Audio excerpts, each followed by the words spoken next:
சந்தோஷம் வாழ்க்கையின் பாதி பலம். சந்தோஷம் இல்லை என்றால் மனிதர்க்கு ஏது பலம்? புயல் மையம் கொண்டால் மழை மண்ணில் உண்டு. எந்த தீமைக்குள்ளும் சிறு நன்மை உண்டு. ஓ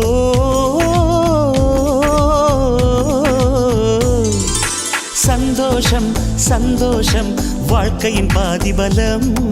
சந்தோஷம் இல்லை என்றால் மனிதர்க்கு ஏது பலம்? புயல் மையம் கொண்டால் மழை மண்ணில் உண்டு. எந்த தீமைக்குள்ளும் சிறு நன்மை உண்டு. ஓ